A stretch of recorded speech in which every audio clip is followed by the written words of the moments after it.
Mari kita lanjutkan dengan segmen Dialog Jawa Barat hari ini.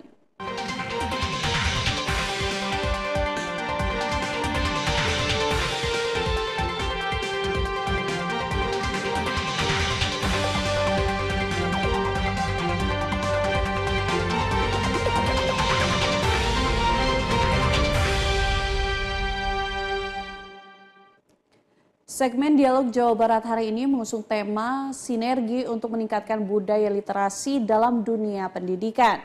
Dengan narasumber yang telah terhubung bersama kami, ya ini Ibu Haryani Prasetya Ningtyas atau kemudian kami sapa dengan Ibu Yayas selaku pustakawan berprestasi dan Kepala Perpustakaan BPK Penabur Cirebon. Selamat sore Ibu Yayas. Halo, selamat sore Mbak Astri. Baik, apa kabar Bu Yayas?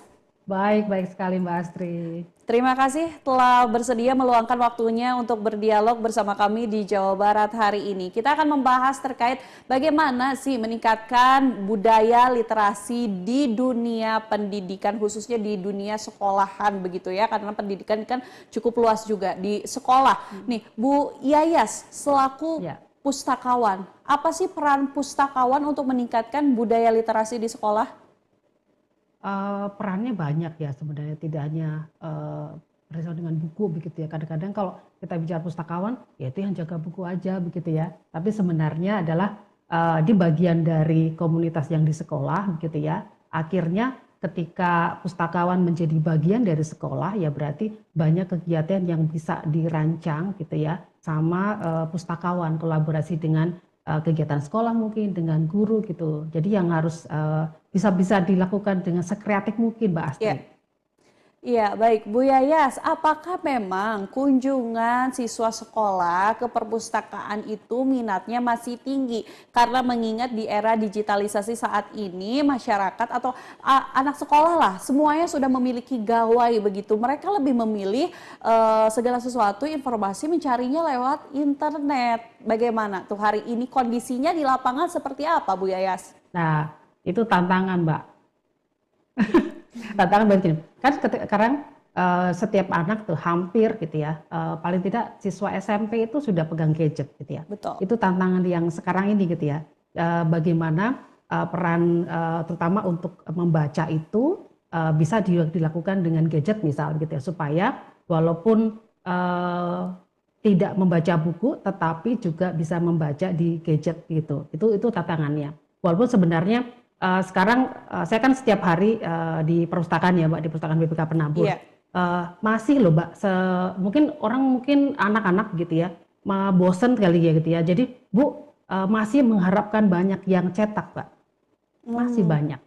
Masih banyak mereka yang tertarik untuk membaca melalui buku cetak seperti itu ya. Karena mungkin jenuh juga setiap hari menatap layar handphone gitu ya? Seperti itu ya. Iya.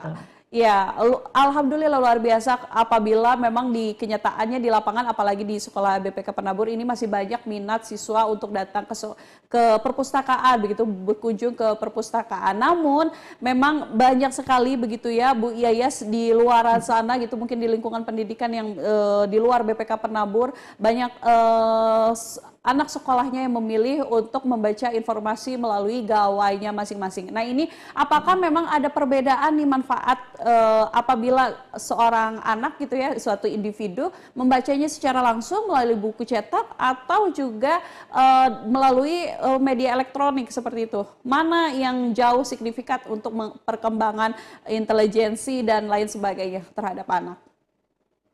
Kalau untuk berhubungan sama intelijensi, sebenarnya dua-duanya juga bisa, tetapi sekarang agak cenderung lebih ke cetak ya, dalam begini.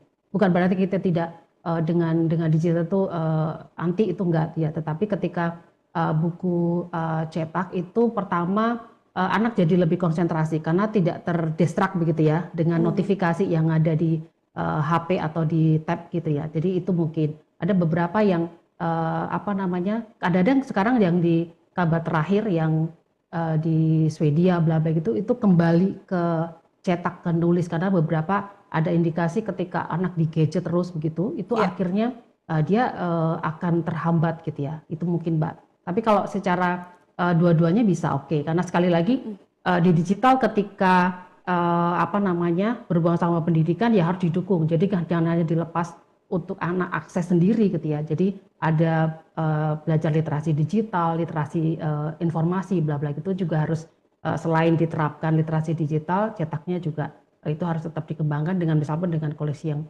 baik. Walaupun pasti akan ada nggak cukup untuk buku mungkin ya, dengan satu sekolah berapa kecukupan buku itu juga pengaruh ketika kita menerapkan literasi cetak. Gitu Mbak Astri. Iya, baik, saya setuju sekali ya apabila memang diarahkannya untuk membaca buku cetak daripada informasi melalui media digital seperti itu, karena siswa akan bisa lebih fokus untuk membaca informasinya dari satu buku cetak dengan ya dibandingkan dengan yang dari gawai, itu bisa terdistract dengan berbagai informasi lainnya juga. Nah, Bu Yayas, kemudian dari pihak perpustakaan sendiri ini apa ada strategi khusus untuk menarik minat siswa untuk membaca dan juga untuk menarik meningkatkan kunjungan siswa ke perpustakaan itu? Apakah ada strategi khusus? Iya, oke. Perpustakaan itu tatanan perpustakaan yang sekarang. Jadi sebenarnya harusnya perpustakaan juga harus melihat perkembangan yang sekarang ini gitu ya. Ketika anak begitu ya datang ke perpustakaan, kan nggak mungkin perpustakaan itu tidak menarik misal. Menarik itu tidak harus yang bagus ya. Menarik itu berarti pertama akan sesuai dengan kebutuhan anak. Kan nggak mungkin ketika anak datang, anak SMP kemudian bukunya dewasa, kan nggak mungkin juga, atau buku perpustakaan TK begitu tapi bukunya tidak sesuai dengan, tidak bergambar, nggak akan menarik. Itu. Kemudian yang kedua program kali juga Mbak. Jadi tantangan kita dimanapun kan sekarang harus kreatif ya. Jadi pustakawan juga sama kreatif dengan kegiatan yang sekali lagi kegiatan kreatif tidak selalu berhubungan sama dana yang besar. Itu sih Mbak, mungkin kan panjang tetapi paling tidak seperti itu, harus disesuaikan dengan kebutuhan kurasi pustakawan begitu. Iya, disesuaikan dengan kebutuhan siswa, namun juga nih Bu Yayas, karena kan kita kalau misalnya membahas literasi ini tidak cukup hanya sekadar membaca. Bagaimana kemudian siswa bisa dengan baik menyimak, menyampaikan kembali, menulis dan lain sebagainya dalam kategori yang termasuk dalam literasi tersebut. Nah, ini apakah ada program khusus gitu selain tentunya untuk menyediakan buku-buku yang menarik sesuai kebutuhan anak, ini untuk menyasar literasi dari aspek yang lain seperti mendengarkan, menyimak dan lain sebagainya itu. Apakah ada program khusus untuk di situ?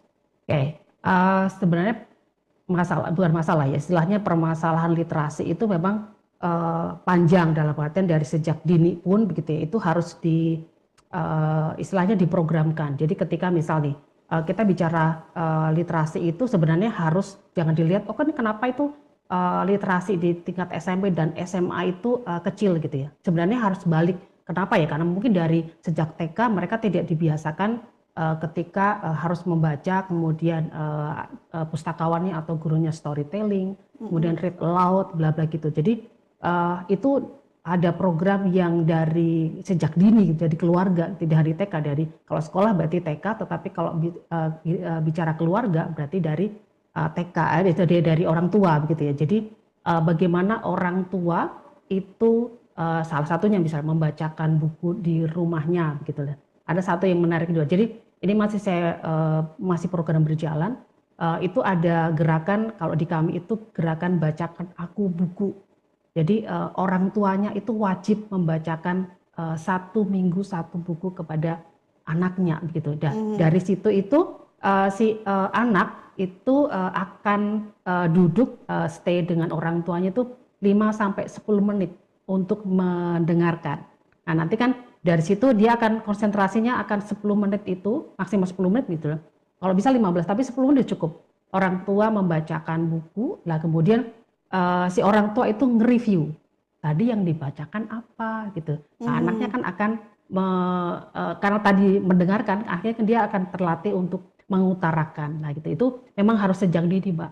Itu nanti akan berkembang sampai ke tingkat dewasa. Dari situ kedepannya diharapkan dengan kebiasaan yang kecil dari keluarga, dari perpustakaan di TK sampai SMA, itu berharap itu akan jauh lebih baik tentang literasinya. Itu sih Mbak, mungkin beberapa hal yang bisa dilakukan untuk melatih anak-anak itu tadi yang bilang Mbak tadi, mengutarakan, mendengar, gitu. Itu sih Mbak. Baik, terima kasih Bu Yayas. Mohon maaf karena waktu kami terbatas sehingga dialognya dicukupkan sampai di sini. Karena kita membahas literasi pasti memang perlu waktu yang panjang ya Bu. Terima kasih tapi Bu Yayas, mohon maaf waktu kami terbatas. Selamat melanjutkan aktivitas kembali. Selamat sore. Terima kasih Mbak Astrid, selamat sore semuanya. Iya.